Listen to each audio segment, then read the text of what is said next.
All right, I'm back with Donnie Gilbert for a carrier update provided by PowerFleet. Donnie? All right, so we were discussing, is it the data? Is it my sense that things should be going back up? Well, let's look at this right here. This is what I was talking about a little bit earlier. Our demand, if we actually back this chart out a little bit, you and Zach looked at this yesterday, I believe. You backed it up and you saw how the demand has not really dropped that much over the past few months, yet our rejection rates have trended down. Right. And with the demand being so high with rates going down, there are some answers for that. We do have contracted rates that are starting to pick up. Each month we've seen increases in contracted rates over the last several months. And so that's what we're measuring is the contracted rates. Well, as the floor comes up, rejection rates is going to show them coming down. That's a little bit of it. That's not all of it. Again, everybody gets used to these seasonal trends. And so here they're allowing, kind of things to kind of calm down on the rate side a little bit, not quite as volatile.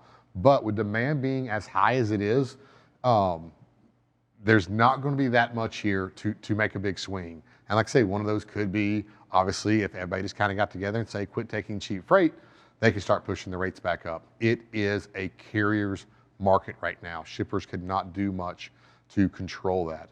So here again, we're down to 21.56% for OTRI. We can break it down on the next chart here by dry van and reefer. Yep. I was just going to say, and you can look at it on dry van and reefer here, is that this downward trend, I'm not going to call it a trend, it's only been going here for about 2 weeks, but we have seemingly hit a floor of the outbound tender reject index, both for van and for reefer here. Yeah, and that's the good side. We talked about the peak, the 4th of July peak. So we've come down here, and here, dry van's been kind of running between that 21.5, 22.5, 23% percentile range running right through here, and reefer's been around about the 33%.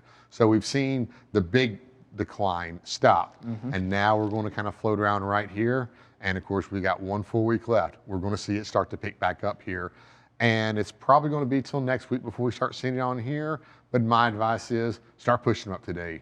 It's the weekend. We've got all the factors in here that would allow carriers to start pushing their rates up. It's not one carrier can push their rates up without everybody else following. And that's what a lot of what's happening in July right now is some of these maybe owner-operators, smaller companies just jumping in, lowering their rates right quick, jumping in, getting all the freight, and causing it to push down. If they said no to the cheaper freight, rates may start pushing back up. It's only going to take one small incident to get these rates. If they get upward momentum, it's going to take back off. Right, it's like the street with 10 gas stations on it, right? And one changes their price, everybody follows. Exactly. So looking at our next map here, this is the change map here with dry van outbound tender rejection rates. I like looking at the 1 week change. I do also respect the WRI. The WRI shows us what's important with the larger markets mainly, right. And that's hard to see those larger markets like LAX or Dallas or Atlanta. So I'm looking at the map here that's going to show us everything here first, and then of course you could also look at the WRI. But I like seeing this because it shows me the smaller markets. Here in the Southeast here, Zach discussed this as well yesterday, of how these markets are starting to pick back up. We're starting to see a lot through the Midwest. This is a lot of positive information that we're seeing here as for rate pressure starting to make that turnaround. And that's, and that's where we're at. And I say the momentum is going to start to shift back. If carriers start pushing rates up, the rates are going to go back up. Spot rates will get a lot more volatile, and we'll run into those upward swings, upward trends. Donnie, talk to me a little bit about these areas here in Iowa and outside of Indianapolis. These are, of course, just outside of Chicago as well. These are markets that are big intermodal markets, but are also markets where BNSF and Union Pacific have started to meter their lanes from the West Coast to the East Coast, and there's a lot of freight piling up there, and capacity is really tight. Yeah. Talk to me about it. And so, this might take a little bit. These aren't going to go straight to truck always. Right. So.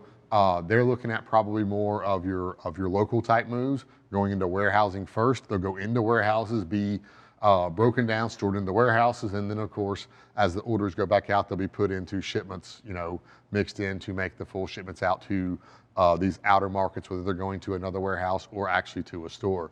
And these are areas that are always important to watch, especially even though your ports.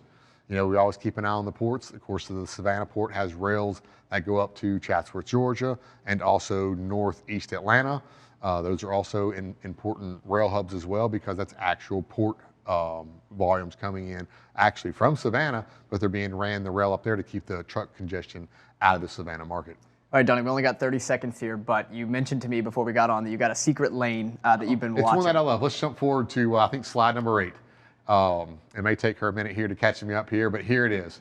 I've been watching this lane for a long time. I get excited about it. It's simply Indianapolis to Milwaukee. And why?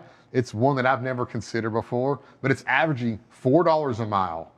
It's running— That's round trip. Round trip. It's running $3 a mile, and this has come down a little bit, but you can see where it's picked up, and it's been elevated over $3.50 a mile for quite some time. And this is the average all-in paid rate. Imagine what you could do with spot rates. You can get this up probably at least 50, 60 more cents a mile. And of course, the return rate, this has also come down, but it's still $4.16 from Milwaukee coming back to Indianapolis. So this is a drive-in lane, and it's a 280-mile run. So it's actually where you could actually get your truck back into Indianapolis the next day and continue to run that lane less than 300 miles continuously through the week and bring in an average of $4 a mile for your truck all in. And that would be a great average rate per mile. Absolutely. But you got to find the freight going from Indianapolis to Milwaukee, and Milwaukee is hot. All so right. you'll find it coming back. You heard Donnie Gilbert here, Indianapolis to Milwaukee. That is your lane of the day.